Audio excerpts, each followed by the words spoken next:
What's up with Zach?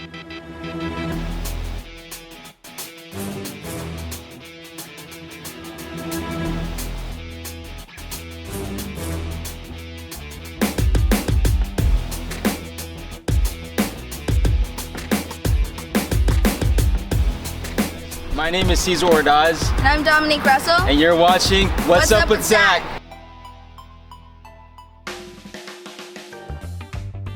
Welcome, ladies and gentlemen. My name is Cesar. And my name is Dominique. And today we are very pleased to present our preferred team lender, Mrs. Souza. Please introduce yourself and tell us a little bit about yourself. Thank you so much. My name is Norma Souza, and I am a lender. I'm a mother of two. I have a daughter and a son, and I'm married, and I live in Citrus Heights. So I'm happy to be here. Thanks for having me. It's a pleasure. Perfect. Thank you for coming.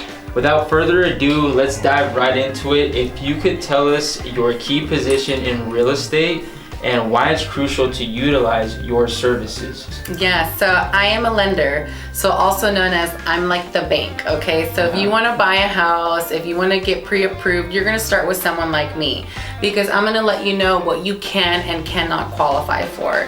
You want to know where you stand when you're shopping for a home. So if you see a house online and you love it, before you actually go see it, you need to know, can you even buy it? Otherwise, you're just wasting your time. So I'm the bank. I'm gonna let you know what you qualify for, what programs might be out there that can help you buy a house.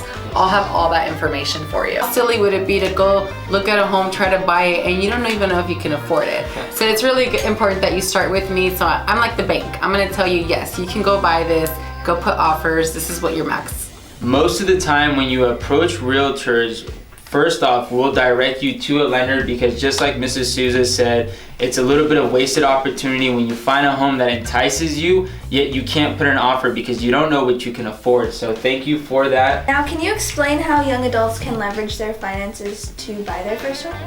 Yeah, so for a young adult that's considering buying a home at a young age, which I highly encourage, is you really want to start positioning yourself in a financial way where you're starting to build credit. Okay, and a lot of people don't know how to do that, or they have the wrong idea of it.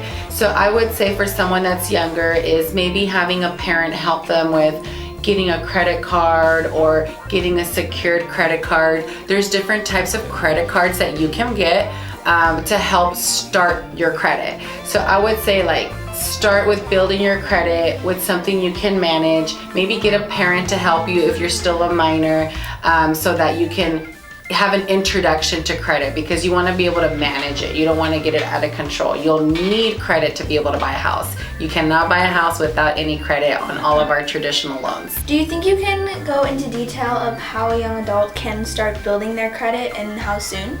Yeah, so from personal experience, I had my mom add me as an authorized user to one of her credit cards when I was about 17 years old. So at a young age, I was taught to have that credit was super important. So when you're younger, you want to start with, like I was mentioning, a secured credit card because it's like you're using your own money to build credit. So for example, you get a credit card, but you put your own $300 and you use your own $300 as credit and you pay it off every month. And what you're doing is you're establishing that good habit and it's reporting every month to the credit bureaus. And the credit bureaus are the ones that give you guys credit. So you really want to start with the credit card that you can manage. This is a really good introduction to credit so you can learn how to use your own credit. Everybody's gonna start somewhere and that's a good place to start. Do not get a car, please guys. Don't go get a car because now you have a big payment to make every month. And that means you gotta have a job that covers that payment and hopefully it's not a paycheck to paycheck job just to make that payment. So stay away from big loans. Stick to the smaller credit cards and build your credit there. Perfect. So how early did you personally get a credit card? You know what? I got one at 18 and I was in college. So when I was in college, and when you start, there's so many companies, credit card companies that are there on like the first week and they're trying to recruit you to get credit cards, and I got quite a bit of them. I was really, it was really attractive or lucrative to bring you in with these credit cards because they were 0% interest. So I would buy trips, spring break, this and that, and thankfully I paid them on. It didn't affect my credit. Thankfully my parents were able to tell me like, you need to pay this stuff off, and I was never late on payments. Excellent. It's very fortunate that you have good parental guidance. Yes, because a lot of people just, you're in college, it's exciting, you're just having fun and partying, you're like, oh, I'll just pay it when I graduate college, without thinking of how it can affect your credit long term. I'm going to state 3 categories of groups, actually 4. First one being high school students. What are some pertinent facts that you can give, a quick 1-2 liner that you would advise a high school student? So for a high school student that already has in their mind that they want to buy a house, get with your parents, see if you can get a credit card. Okay. Google a bank that offers some type of credit cards to minors, or even starting with a bank account just to start to have something in a bank. Perfect.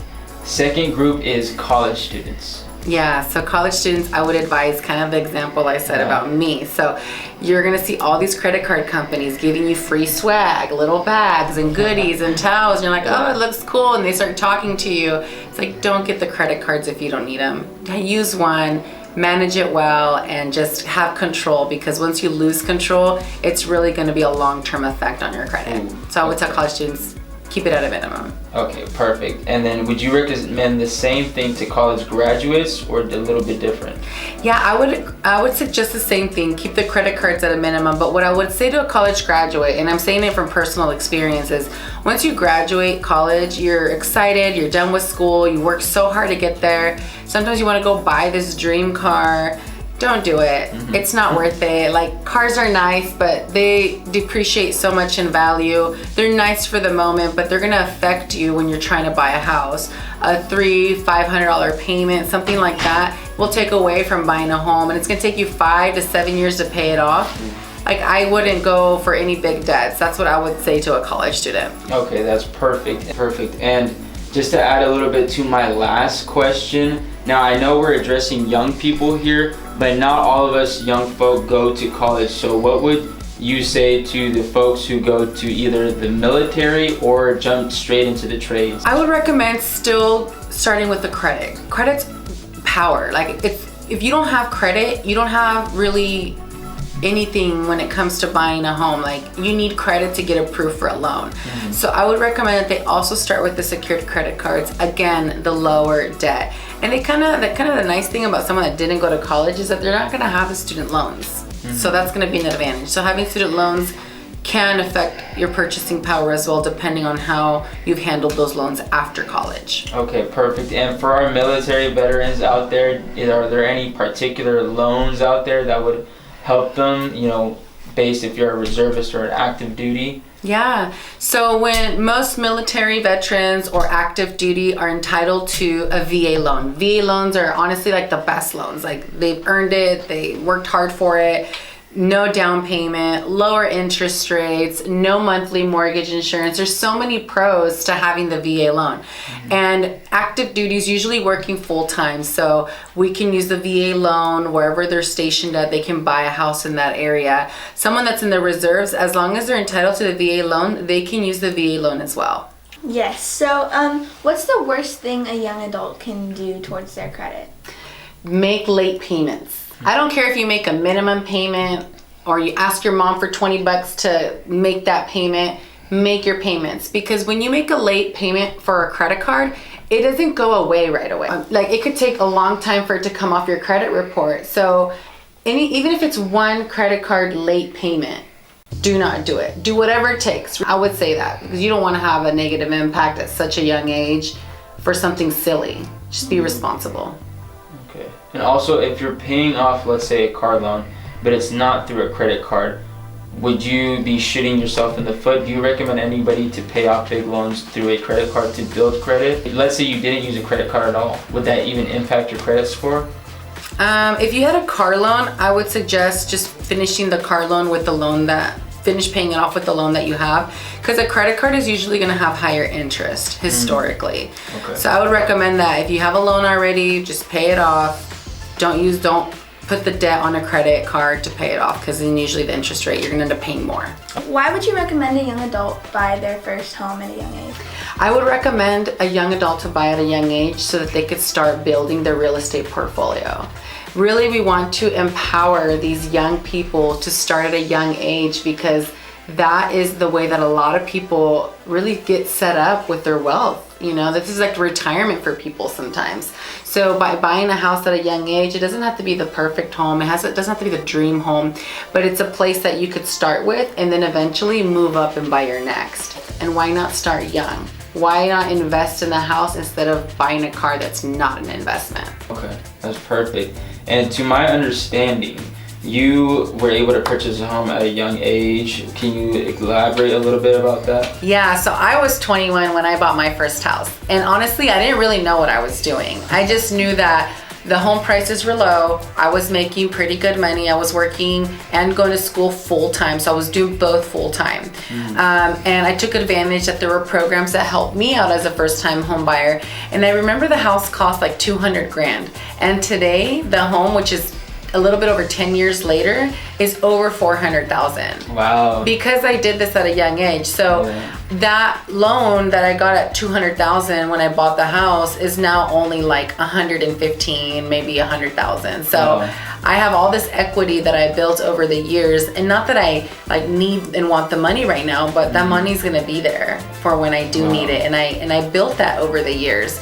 But I didn't really know what I was doing, but I just knew that this was a good investment. I just knew my parents said, you should do this. And I was like, okay, let's make it happen. So I'm glad I did. Yeah, it sounds extremely beneficial that you started building your real estate portfolio at such a young age, and it doubled, you know, your worth. So yeah, so I'm very happy that I did that. I encourage everybody who's thinking of buying to really start exploring, talk to somebody to set yourself up for success, because this is a really good way to start building your real estate portfolio. And don't think that this house that you buy has to be your dream home, or it has to have everything, or the big backyard. It's just a starting point, because most people have a move-up home, and that's the next house that they buy. So I would say just keep an open mind, start somewhere and go from there. Okay, perfect. Well, there you have it, ladies and gentlemen. Thank you for watching. We're gonna leave Mrs. Souza's information down below, so if you have any personal questions for her, please feel free to reach out to her. We're very responsive. Thank you, ladies and gentlemen, for watching. We hope you learned as much as we did, and this is What's Up with Zach? What's up with Zach? Hey guys, thank you for watching. Don't forget to leave a like and share. Go ahead and find us on YouTube. We'll leave the link down below.